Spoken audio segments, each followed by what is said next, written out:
Let's talk three different types of meditation.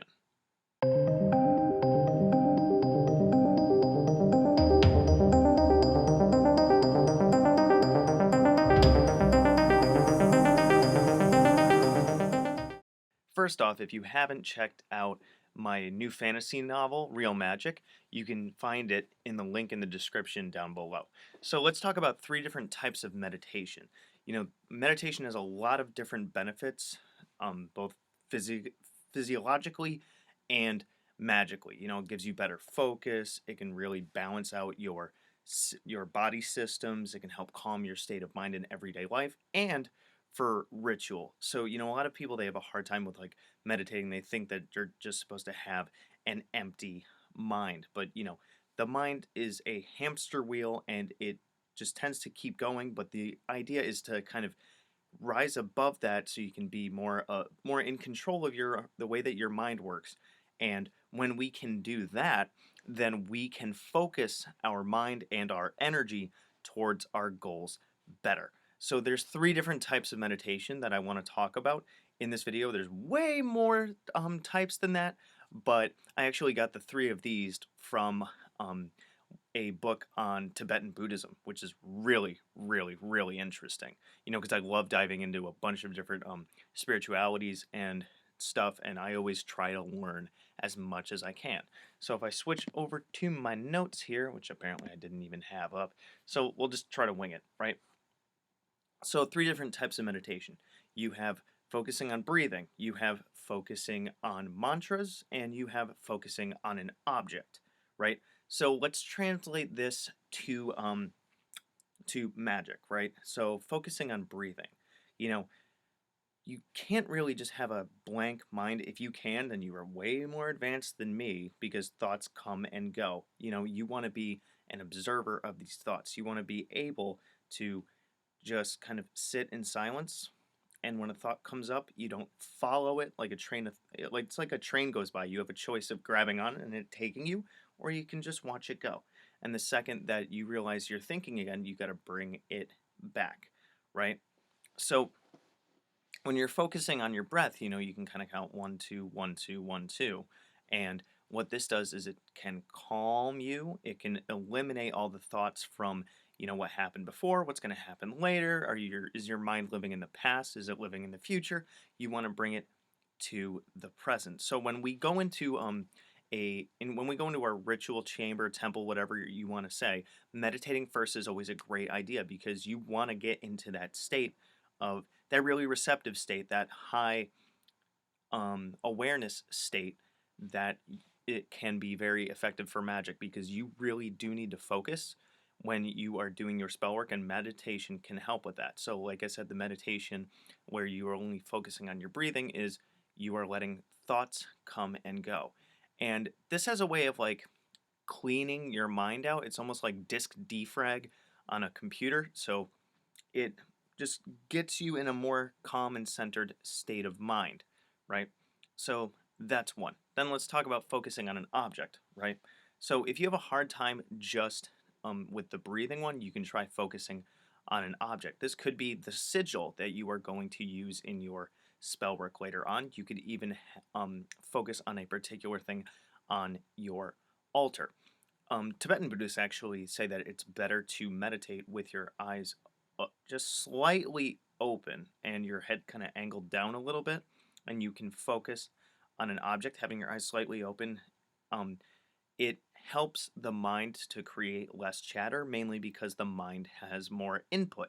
Because the idea is that the mind is always craving input, the mind is always working on something. So you can try this for yourself, right? Is it easier to focus on something with your eyes open or closed? Have a thought, make your own train of thought and see if it's easier to focus on it when you're looking at something or when your eyes are closed, and just see how fast it takes from I'm focusing on A to where thought B, C, D, E, F, they all come around, right? So when we're focusing on an object, we can study that object. You try to kind of eliminate language from your brain because language is more of a higher, more conscious function, and we're trying to get into that subconscious kind of stuff. So the sigil that you're going to use, like from the Simon Necronomicon, for example, or any of the other sigils, you just study it, try to craft a mental picture of it. You could even kind of mentally trace it, with your eyes. Although, just try to keep your eyes still, just mentally trace it with your mind. If that makes any sense, and that's forming a bond with the sigil, and your subconscious is kind of cooking up different things that it is thinking about that sigil. So, in a normal, like 50 Names of Marduk kind of spell work, right? I would go with the focusing on the breathing meditation thing first, and then you could focus on the object, which would be the sigil. And then the third type would be focusing on a mantra. Now, mantras are things that they're phrases that evoke certain kinds of emotional and metaphysical energies depending on what you believe and all that other stuff. But on this channel with Magick, yes, we're talking about metaphysical stuff. We're talking about psychological stuff and metaphysical stuff because that's the angle that I take here. But so next up is, focusing on a mantra, right? So it's a repeated phrase that you can go with in your head over and over. Now, what's something that I talk about repeating over and over and over? The power word for a particular sigil or spirit, like the 50 Names of Marduk. Or if you create your own sigil, which you can do in my books, Handy Sigil Magic and Movement Magic. There's other books along those lines, but those are the ones that I talk about most because I'm really proud of the fact that I wrote them. You can check out my author page down below if you want to get in on those books. If you already got Handy Sigil Magic, go for Movement Magic because that's more of an upgrade, right? Or if you just want to jump over to Movement Magic, if you haven't gotten Handy Sigil Magic yet, you can get Movement Magic, and it's basically got both in there. But anyway, so when you create your sigil, you create your statement of intent, you boil it down to you eliminate repeating letters, you jumble around with the words, with the letters, you create a power word out of it. You can stare at the sigil and repeat that power word over and over and over. Now, your subconscious knows what that power word originally was from the statement of intent, but your conscious is just focusing on that particular power word. When it comes to the 50 Names of Marduk, you've read the description of that particular spirit, and your subconscious kind of makes an association between the sigil, the power word, and what that spirit is about. So when you just focus on the power word, which is, Sumerian or Akkadian, Mesopotamian language, right? That's your more conscious thinking, but your subconscious is like, oh, it means this. So it's going to start attracting and pulling up that energy of all those associations. And we really want to get into that subconscious because that is our connection and our kind of antenna between this realm and our thinking and the energetics that we manipulate with magic. So you can repeat that power word many, many times. Maybe, every time that you breathe in, you repeat it, you breathe out. Breathe in, repeat it, breathe out, right?